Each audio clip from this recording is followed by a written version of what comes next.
Hi, my name is Anthony Gascoigne from North Herts College. Hi, I'm Brett-Lavelle. I'm one of the chef lecturers here at North Herts College. And today we're here doing a Ballotine of chicken. In this video, we're going to deal with the preparation. So we're going to deal with the boning of the chicken, the preparation elements, the stuffing, which we've got here, and also the wrapping in the bacon as well. So with the chicken leg, you are best off trying to look for a slightly larger chicken leg, so you can make more of a size-wise, more of a main course portion.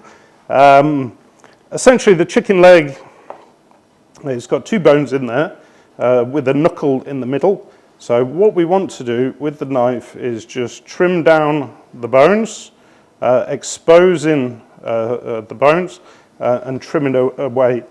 It's really important with this to minimize waste, so your knife skills are really, really important.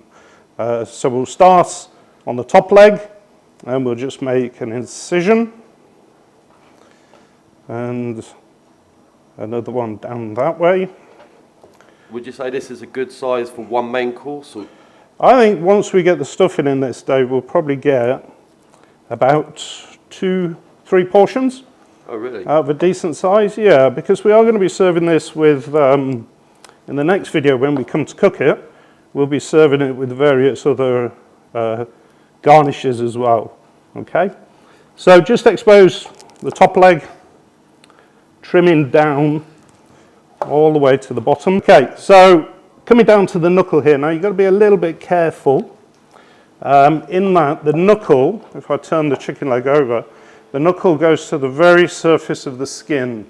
We don't want to be going through that because we don't want any of the stuffing coming through. So just take a little bit care when you get down to the knuckle, okay? So now we'll focus on the second bone. We'll just trim around it.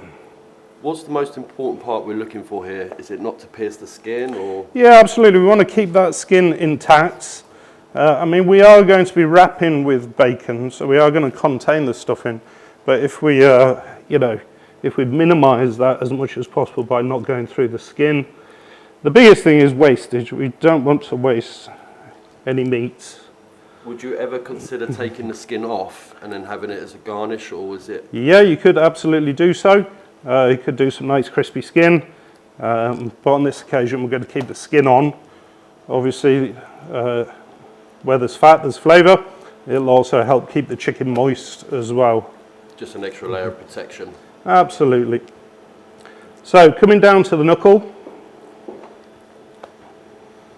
we're just going to trim around the knuckle.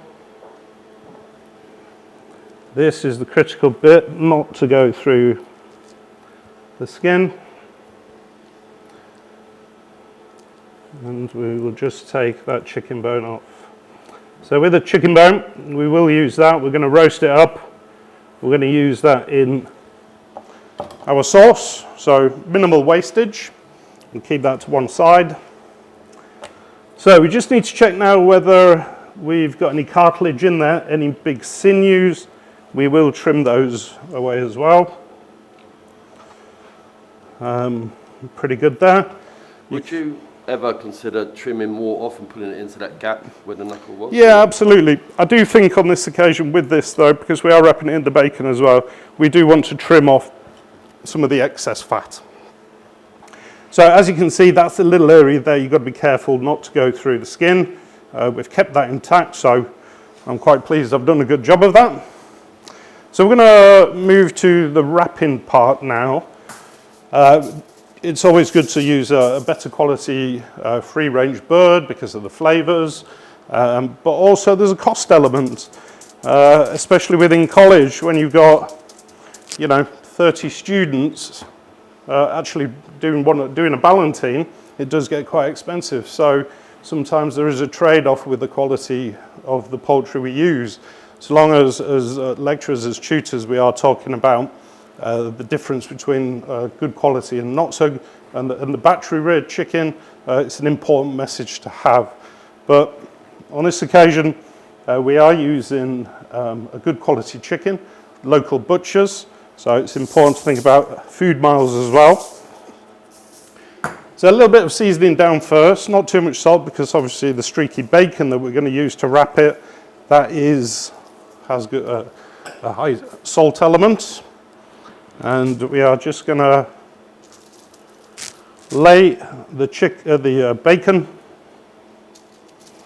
just smooth it out a little bit as well. You don't want a huge grape. You don't want too much overlap. You don't want too much overlap, but you don't want any gaps either. So just smooth that out a little bit. I think 6 rashers of bacon. They're probably going to do this. It's quite a good dish, this, because obviously the chicken legs are not the most expensive cuts, yet we are going to get about 3 decent sized portions out of this. So in terms of your menu, it's quite a good dish to have. But you can easily elevate it by having unique stuffing with the bacon, changing it. Absolutely, it can change seasonally. We're still, into winter, so we're going to be using chestnuts. We're going to be using some apples. Also got some goat's cheese in here as well, some seasoning, and we've just bound that with an egg and a bit of breadcrumb as well to make quite a firm stuffing. Okay. We are going to get as much stuffing in here as we possibly can. However, don't be tempted to overfill, because we do need to be able to get that bacon wrapped around. So the idea of the stuffing is obviously for flavour, but it is going to keep the centre of that chicken nice and moist as well. Okay, so we're just going to start the wrapping process. Just use the foil initially to start the wrapping process. Over we go. Nice and tight, like so. And then we're just going to wrap it nice and tight in the foil, like a Christmas cracker. Just twist the edges, the ends, and there we have our Ballotine. I'm going to tie it because I just want to keep its form a little bit. In terms of the cookery method, which you're going to see in a later video, we're going to be poaching this, so we're going to be poaching it in chicken stock. So I do want to just, I don't want to make any indentations, but I just want to hold everything together. We don't want it unraveling in the cooking process. So just very, very loosely, just tie that together. We've used a streaky bacon here. You got another one there, Chef? Mostly bacon. We've used a streaky bacon. Again, it's about the flavour, but when we go to the next cookery process, which is searing it in the pan, we're going to have a lot of nice flavours come out of the fatty, streaky bacon. And then we have our wrapped chicken Ballotine. As I said, there's going to be a subsequent video. We're going to be serving that with a potato puree and a simple reduction grain mustard sauce. What we've done is we've taken that wrapped chicken leg, we've poached it in chicken stock for a good 30 minutes, making sure that core temperature has been reached of 75 degrees. We need to then chill it. So I've got the chilled, cooked, poached chicken leg here. Okay, we're going to take the wrapping off. We're going to be very careful with this process. What we don't want is for that bacon that we've wrapped to come unwrapped, so we're going to treat it with a little bit of care. We're just going to take the foil off, and hopefully we've got a perfectly cooked chicken Ballotine. What we want to do now is to get some good colour on this, some caramelisation, some flavour going on. So what we're going to do, we're going to take the Ballotine, we've got a frying pan, we've got a little bit of oil, and we are just going to gently start the searing process. It's really important though that we do a controlled sear with this. We're not frying, we're not too fierce with the heat. So we're just going to pop that in. We should just hear a very, very, very gentle sear, sizzle. We want to be, because we wrapped that with streaky bacon, we want to make sure we're rendering as much fat out of that, getting as much colour on there with the Maillard effect on it. And we're just going to very gently increase the heat and get some caramelization. Okay, controlling the heat all the time. If it's starting to cook too fast, just monitor it. It's really important, you know, the stove control is taken in consideration with whatever dish you're doing. Otherwise, if I turn away, start doing another job, all of a sudden this is overcooked. So you need to be able to do multiple jobs in one go. What we're going to do with the Ballotine, once we've coloured it all the way around, got the flavour, we're going to be then placing it in the oven for a good 20 minutes just to finish off the cooking process and the reheating process. We will then be, very carefully,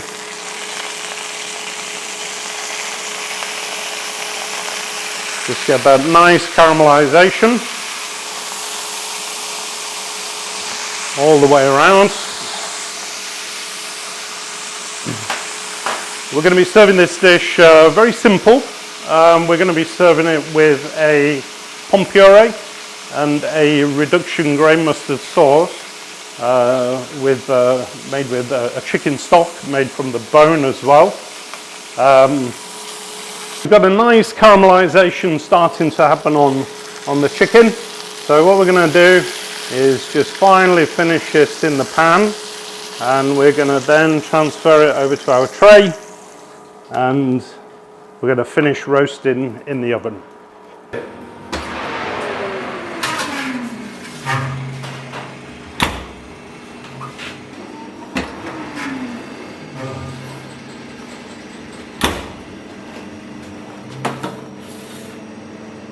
So, and here we've got the chicken, we've roasted it, it's got some nice golden brown colour. We just need to put that aside to rest because we don't want all the juices running out, want it nice and rested.